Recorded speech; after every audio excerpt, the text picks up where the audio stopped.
Hi, my name is Megan Smith, and I've had a lot of people ask me about my weight loss journey, so I just wanted to get on here and talk a little bit about that. So, in October of 2022, I went to the doctor because I was having high blood pressure. At the time, I was 25. They were concerned that my blood pressure was high. My family has a history of high blood pressure, so they wanted to switch around my medications. I then decided that 25 is way too young to be having high blood pressure and that I needed to do something about it. That there's no reason for me in my mid 20s should have high blood pressure.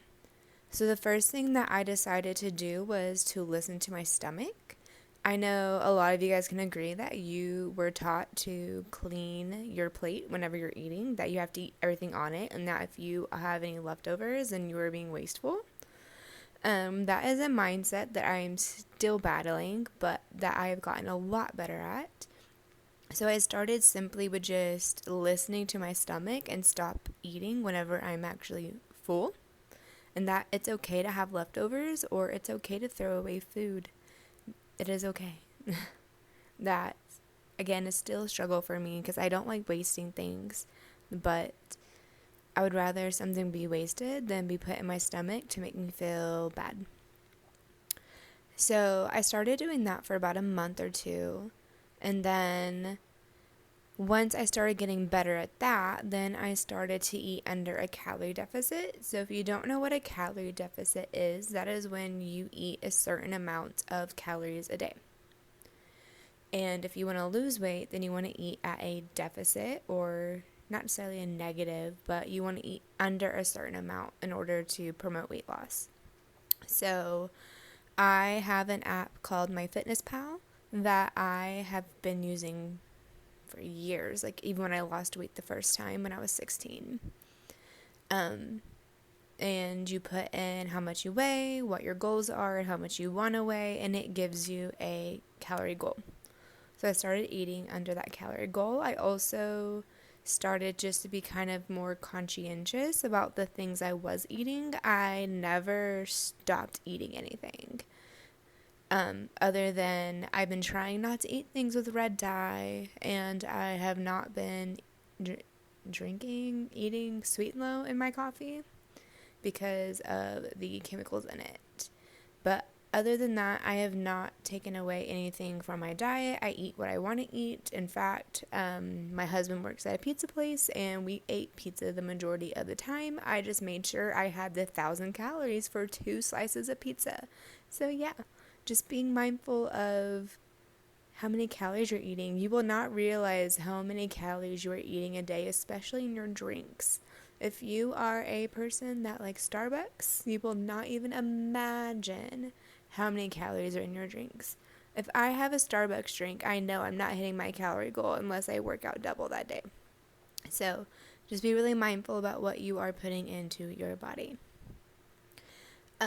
Another thing that I started to do is I have an app called FitOn. I really like FitOn as an app. I very highly encourage it.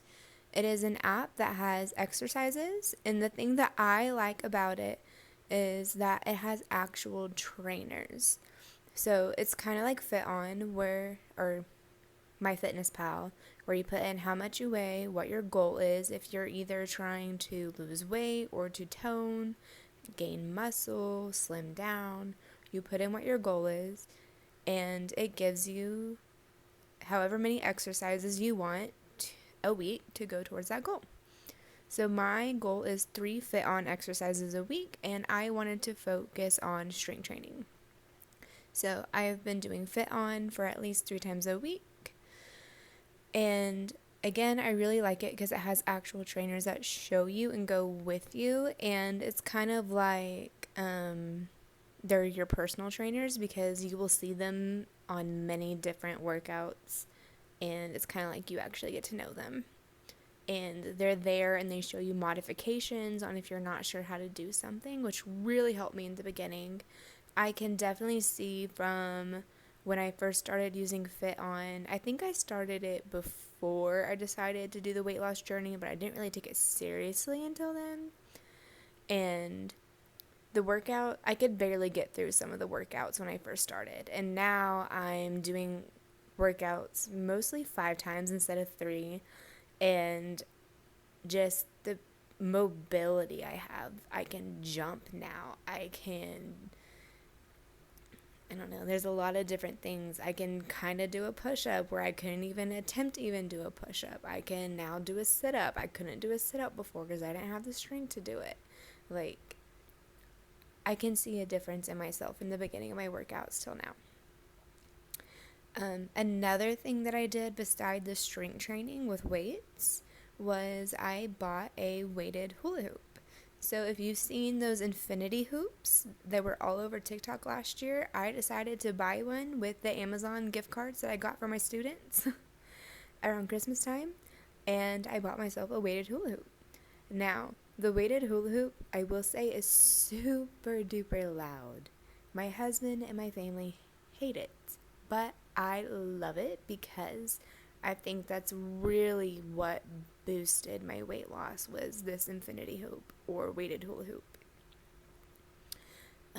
It is a hoop that is hollowed out, and there is a track that you put into the hoop, and attached to the track is a tether with a 0.8 pound ball, and you have to just spin the ball around.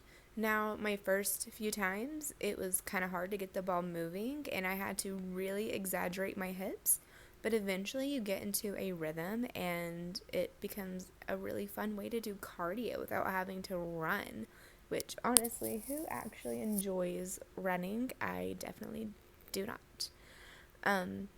I noticed that when I was doing the hooping that I was really starting to lose the inches, and especially in my waist, hips, and my butt. It's not always fun losing your butt, but I would rather have the way I look now than the way that I looked then. So the weighted hula hoop is really what I feel like made me start losing the inches. Now, I also kept myself, I was dedicated and I kept myself accountable. I could not think of that word. I kept myself accountable by keeping a calendar. So I would print out a monthly calendar and I would tell myself, okay, I want to hoop 80% of the days, and I wanted to hoop for 30 minutes because I read that hooping for 30 minutes was like running 2 miles. Okay, so I did the same with my calories. I want to hit my calorie goal 80% of the days, so usually that's around like 19 to 21. And I wanted to hit FitOn at least 3 times a week. So the only months that I did not hit my goal was in February because of the candy for Valentine's Day. June because of traveling to get Amaya. We ate a lot of fast food, so there was no way I was going to hit my calorie goal then. Also in October with, again, candy for Halloween, and December, and that was candy for Christmas. So I hit my goal majority of the months. Only 4 months I didn't hit it. So what is that? Not me not knowing how to do math. 8 out of 12 months. I'm an ELA teacher for a reason. I hit my goal 8 times out of 12. So I think that's pretty good. I don't know the percentage. I didn't calculate that, but I'm really proud of myself. And like I said, I kept a calendar. Every day I would put how many minutes that I hooped, and I put a check mark if I hit my goal for calories and if I didn't, and I put a little star if I did a FitOn workout. I quickly realized a few months in, probably more than a few months, probably in like July, that I was having way too high of expectations for myself, that I was struggling to do all that. And most of it was getting the FitOn minutes, because it's easier to watch something, or not to FitOn, the hooping minutes, because it's easy to watch something while you hoop, and I wanted to hoop 30 minutes, but most TV shows are only 20 minutes. And so I was doing 2 shows to get 40 minutes, so I was going over, but then I was more exhausted and I was not finding that balance.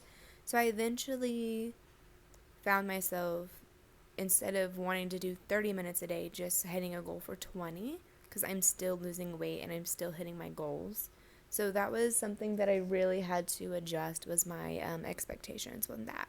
Because you can have all good intentions, but if something's not working, then something's not working, and it's okay to change your plans from what you had at the beginning of the year. That is okay. You learn about yourself, you grow, and you adapt. I have also, towards probably October of 2023, I started to do some yoga because I just noticed that in and of myself, I was being really stressed out after I had my tonsillectomy, that I felt like I was just really behind and just really stressed. So I wanted to practice yoga.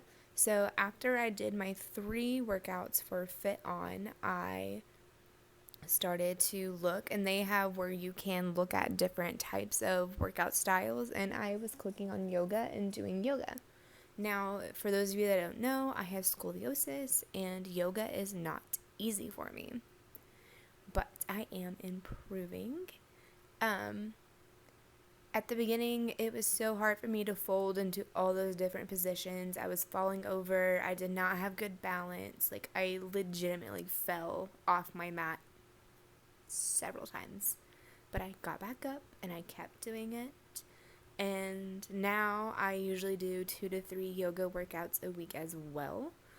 And I am more flexible, more stable. I've actually gained muscle in my thighs and my calves. And I'm actually really proud of myself and how much my body has grown and changed and how much stronger I've become as a person.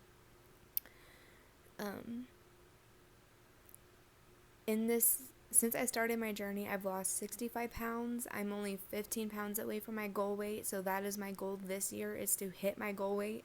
And once I've hit my goal weight, I just want to maintain. I don't care if I lose any more. If I gain a little bit, that's okay. But my main goal is just going to be to maintain and continue to get stronger. Not only